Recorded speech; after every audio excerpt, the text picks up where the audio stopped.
Unfortunately, he calls, and on the turn we gain a little bit more equity when the 10 of heart comes. I got 1100 left in my stack and I block King Queen with the King of Hearts, so we make it less likely for him to have a straight or a flush. So I decide to transform my hand into a bluff and shove all in. All in, all in. Where are you from, sir? Oh man, I like it.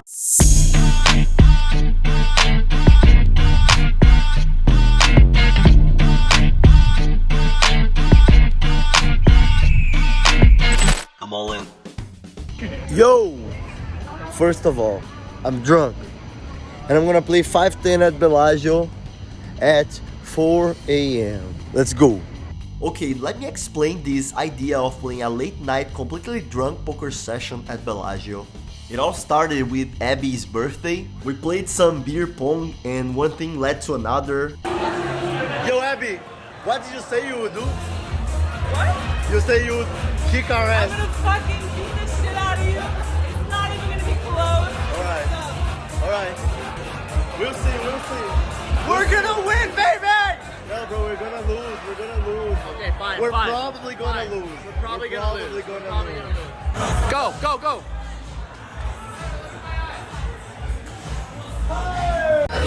Yo, you're done. You're done. You're done.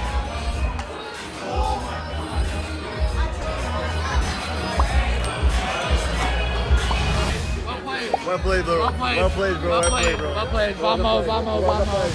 Vamos, Brazil. Well played. It was a pleasure. It was a pleasure. It's a good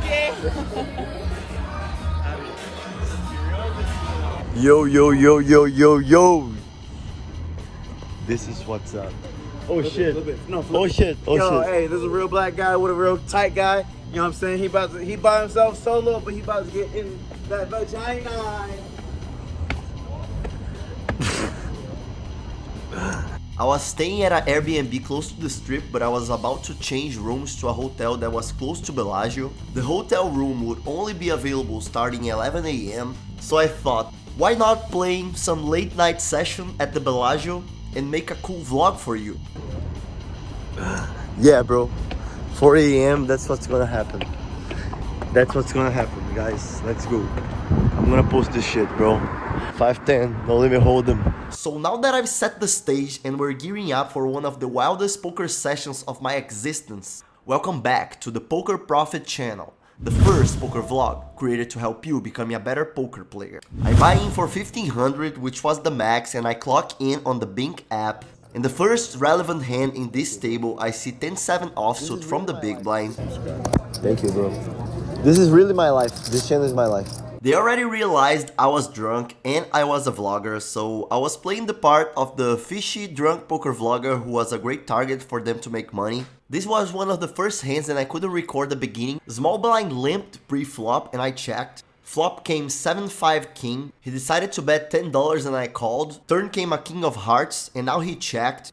I was pretty confident I was winning, so I bet half pot for $20, looking like the drunk crazy guy that just wants him to fold. He quickly called and the river came a complete blank, a deuce of hearts. He checked to me again. I could realize that I was most likely winning this hand and I was definitely gonna bet for value. The question is how much. So because of my drunk crazy image, I decided to polarize here and bet big, maybe target his ace high, queen high and even jack high hands. So on this blank river, I decided to bet $100, which was 125% of the pot. He calls, I show my hand, and he mucks.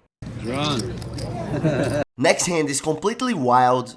I see ace jack suited from the small blind. Early position open raises to $30. Cutoff calls, and here from the small blind, I could either flat call or 3-bet with this hand, and I decided to take the most aggressive route, which is 3-betting for $140. Early position calls, and while cutoff was thinking, I said this. I'm drunk, bro. You're what? I'm drunk. 140. I'm drunk. You're drunk or you're dead? Drunk. No, you didn't hear. I said it. What do you mean? I usually avoid to talk a lot at the table so I don't provide valuable information for the players. But I was so drunk that I just didn't care and I was talking way more than usual. Cutoff finally decides to call, and we go 3 ways to a flop that comes Jack 9-5 with 2 spades and 1 diamond. I'm losing to very few combinations in their range, like 3 combos of Jack 9 suited, also pocket 5s and pocket 9s, which would be sets. I don't see any of them having jacks, queens, kings or aces, so most likely I'm winning here, and I'm gonna bet for value. I decide to bet half pot for $220. Early position quickly calls, cutoff calls as well, and then the turn comes a deuce of diamonds. Now there are 2 flush draws in the board, and I'm still pretty confident I'm ahead. They both have plenty combinations of flush draws, straight draws, jack-axe hands like king jack, queen jack, 10 jack. I got a little more than 1,000 left in my stack. Stack to pot ratio is pretty much 1, and I'm definitely gonna bet here. I don't wanna give them a good price for flush draws to call and be profitable. So to me here is a pretty easy decision to shove all in, and that's what I do. I go all in for the $1,090 remaining in my stack. I remember that when I did this all in, I made sure to have a pretty drunk face, like I'm so drunk guys and I need to get some sleep. Very soon I will most likely lose all my money to you. Early position calls for less. I kept my drunky face for cutoff to call as well. How much is it? It's about 975, honey. Which is what he does. We're 3-way all in. Everybody's in? Hopefully the river is a blank. River comes an 8 of diamonds. I show my hand and early position quickly shows queen 10 offsuit for an open ender that got there in the river. He was supposed to have 8 outs for the straight, which is roughly 16% equity, but cutoff had jack 8, so he was burning one of his outs. I was in a pretty great shape to win a more than $4,000 pot. As you can see, I had 76% equity to win the hand. But it didn't happen, and we start this session losing $1,500 in one of the first hands. We buy in for $1,500 more, and roughly an hour later, we see this king jack suited from the under the gun. But before moving on with this hand, I would like to ask you to hit the like and subscribe to this channel. Also, let me know in the comments if there's something I can do to improve the quality of this vlog. We're always looking for improvements, and your opinion is very important to us. Now coming back to the vlog, I open raise to 30 with king jack suited from the under the gun, small blind and big blind call. We go 3 ways to a flop that comes 3 deuce 7 with 2 spades. I got 2 overs and a king high flush draw. That's a lot of equity. So when they check to me, I'm gonna bet. In case they fold, I'm gonna be fine, and in case they call, I still have a lot of equity to reach a great hand in the turn or river. I start betting $60 into a $90 pot. Only small blind calls, and we go heads up to a turn that comes a 10 of diamonds. Not the best card for my range and for my hand, but when he checks to me and I see his effective stack is $1,000, I decide to put pressure and bet pot for $200. He calls and the river comes a pretty interesting one. Now we got top pair and there's a very big chance we're winning. I believe any hand that was better than pair of kings would check raise either on the flop or on the turn. So when he checks to me again, I decide to bet for value. I make it 310, which is roughly half pot. He thinks for a long time until he decides to fold, and we win this one. Next hand, we're in the low jack with pocket 8s. It folds to me and I open raise to 30. High jack, right in my left, 3 bets to $100. Big blind calls. Big blind was one of the most fishy players at the table, so when he calls it incentivizes me a lot to wanna play in position versus him. Here I could either go with a 4-bet or with a call, and in this spot I don't think big blind's range is weak, and I'm getting a good price to call and see a flop, so that's what I do. I decided to call and we see a beautiful flop 3-way, 8-7 deuce rainbow. We've got the nuts. We both check to the hijack who c-bets $230. I don't see a great reason to check raise. I want hands like ace king, ace queen, ace jack to keep bluffing. Those hands are close to drawing dead versus me. And also the hands that hopefully he has like aces, kings and queens only have 2 outs and will most likely keep betting. So in this spot I decided to just call and see the turn out of position. Turn comes a 9 of clubs. That can be a scary card for him. I check and now I hear those beautiful magical words. All in. All in. Call. He goes all in and I call. Let's see what comes in the river. Okay, normal action. Not the best river for us. He quickly shows pocket aces. I show the 8s and we win this $3,565 plus pot. A couple minutes later we're up $200 and we see queen jack suited from the cutoff.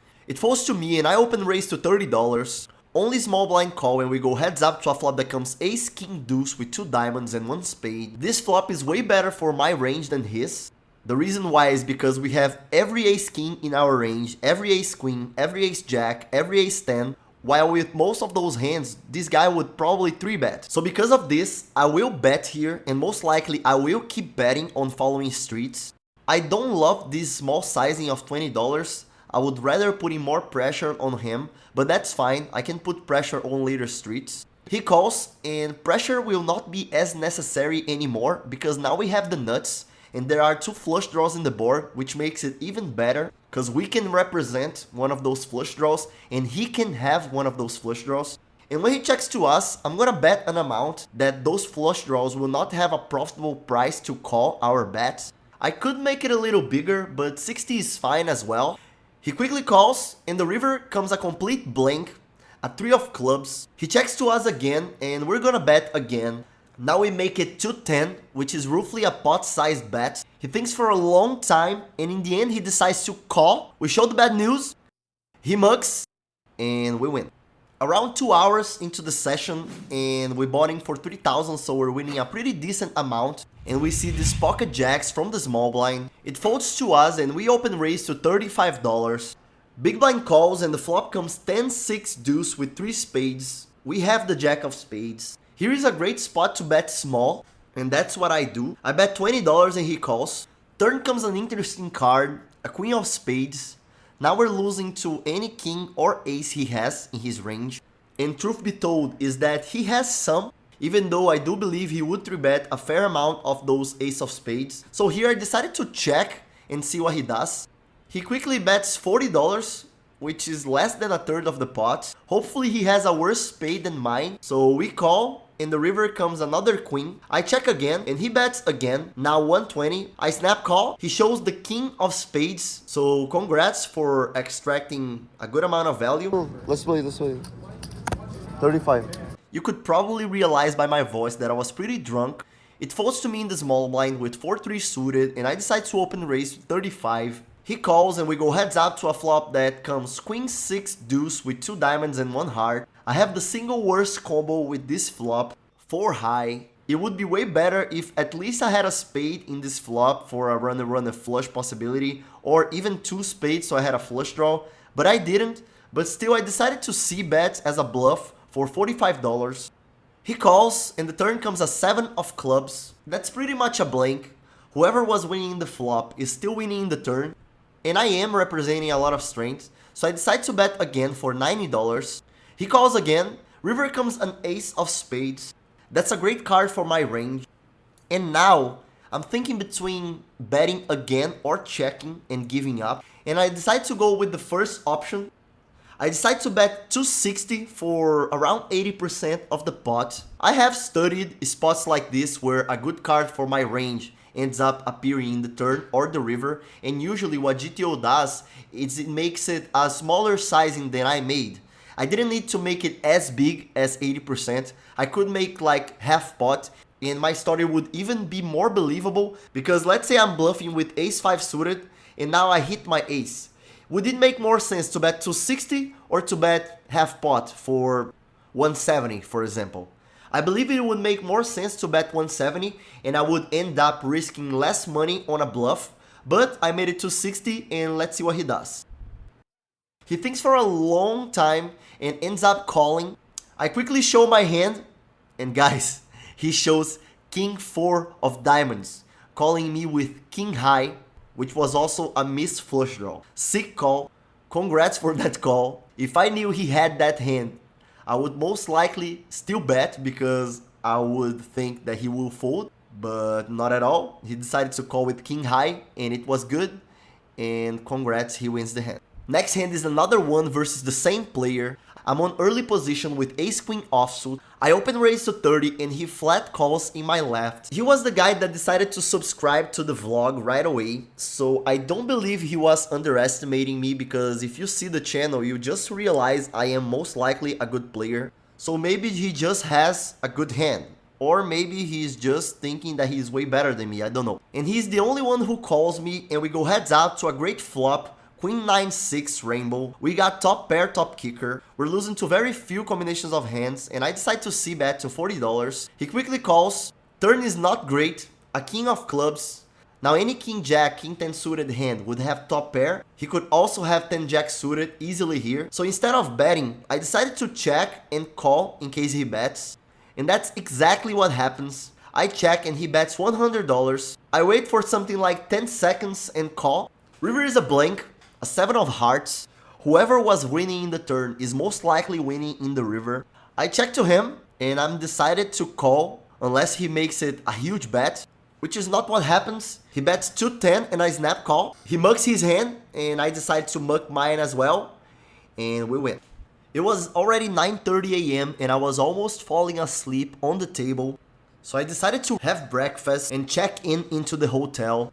But in the other day, I was back at Bellagio to play now a sober session. The lines in that day were insanely huge, but I called in advance and I got there, so I didn't wait for too long to get my table. We buy in for 1500 again, and one of the first hand we see in this table is this ace queen offsuit from the low jack. Early position raises to 30, and here from the low jack, I'm gonna either 3-bet or fold, just like GTO Wizard advises. And as you can see, ace queen offsuit is a 3-bet 61% of the times in this spot. But in my opinion, I would just 3-bet 100% of the times this hand. And to explain you why I believe you should 3-bet every ace queen offsuit from the low jack versus open raise from under the gun +1, this is under the gun +2 advisable range according to GTO Wizard. But I believe people in that table will just open raise every 8s, every 7s, every 6s, every 5s, maybe most of the 4s, maybe most of the 3s and deuces, maybe ace deuce suited, maybe every king 8 suited. So they would tend to open raise way more hands than GTO. So a good way for you to exploit that is to 3-bet in position more often. When someone open raises $30 in that case, and GTO advises us to 3-bet only 61.5% of the times, it makes sense. But as I believe they will be open raising more often and more hands, I can be 3-betting more hands as well. So ace queen offsuit would be a 100% 3-bet in my range, and that's why I believe that you should do the same to exploit those tendencies. So I 3-bet in position to $100. And then for our surprise, a guy that seems a recreational player decides to cold 4-bet to $250 from the button. They all fold to me, and because he showed so much strength, I decided to fold this ace queen offsuit. He asked if the hand would be in the vlog, and I told him that if he showed the hand, the chance would be bigger, so he showed pocket queens. And the next hand we see the first pocket aces of the night. I'm on the big blind, cutoff raises to 30 and button calls. We're gonna 3-bet for sure, and I decided to do a smaller sizing than I will usually do. I made it 140, so they could call me more often, but unfortunately they all folded and we won this hand. Next hand we see king jack offsuit from the low jack, under the gun +1 limps, which is always a great sign. I raise to 45 in position and big blind and limper call. We go 3 ways to a flop that is very bad for our range and our hand, 10-7-6 rainbow. They check to me and I decide to check back. The turn is a queen. That's a great card for my range and also give me a lot of equity because an ace or a 9 gives me a nut straight. I'm also running for the king and for the jack most likely. So when they check to me, I'm gonna bet here, hopefully to make them fold, but in case they call, I still have a plan B to hit an ace, a king, a jack, or a 9. I bet $90, which is little more than half pot, and they both fold and we win this hand. Next hand, we're on the middle position with pocket 9s.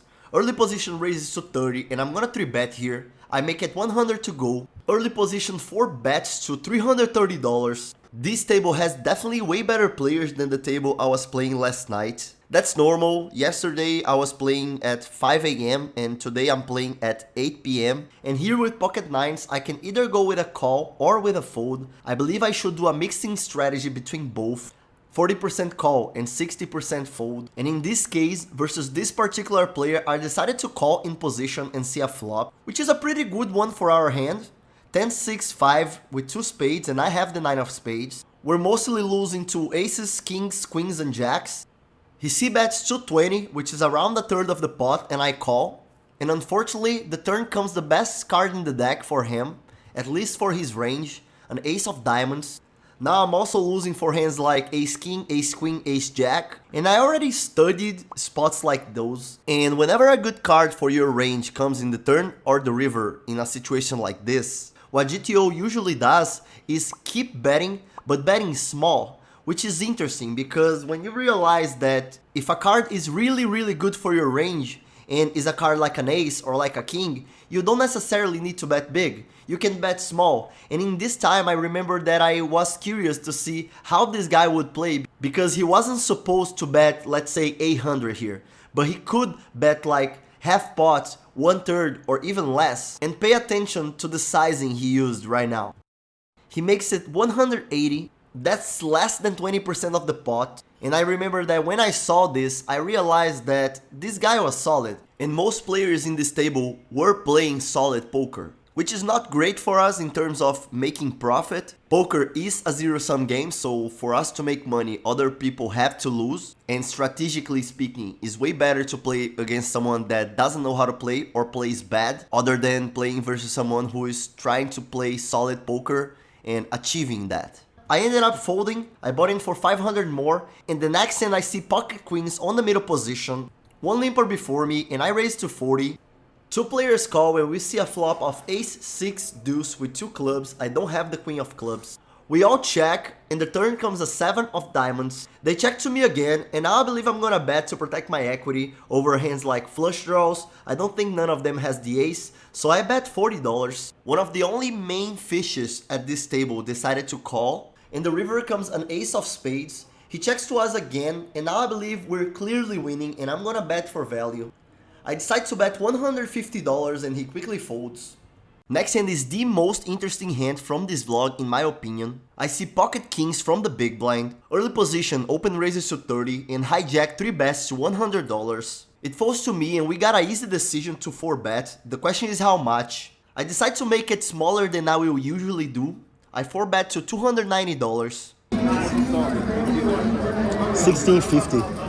That's my guess, my best guess.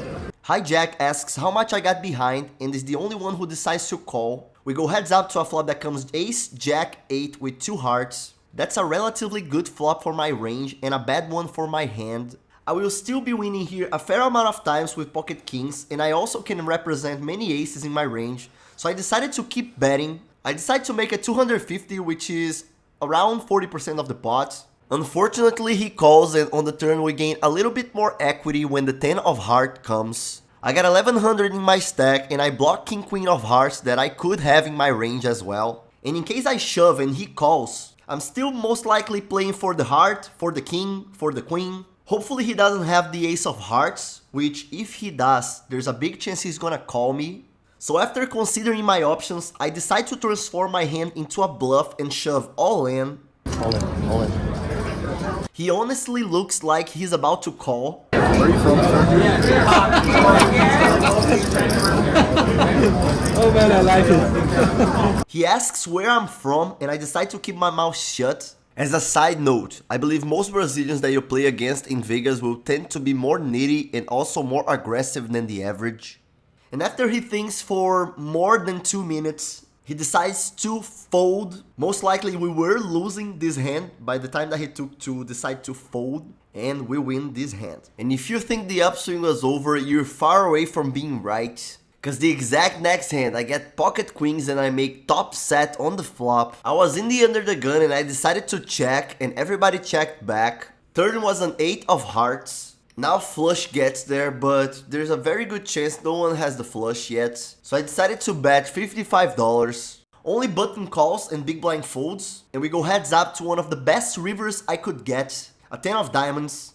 I got the best possible full house and there is a decent chance he has a 10 or a flush. So in this particular spot, I decide to polarize and bet 150% of the pot for $300. He quickly calls. I show my hand. He mugs. And we won the hand. And after I realized I was winning more than 1,000 and this table was not that fishy, I decided to book this win, have dinner somewhere, and then come back to play poker somewhere else. And this is gonna be the end of this episode. I hope you guys enjoyed it. If you did, there are hundreds of others that you also enjoy as well. Just click any of the options in the screen. The mission of this channel is helping you become a better poker player.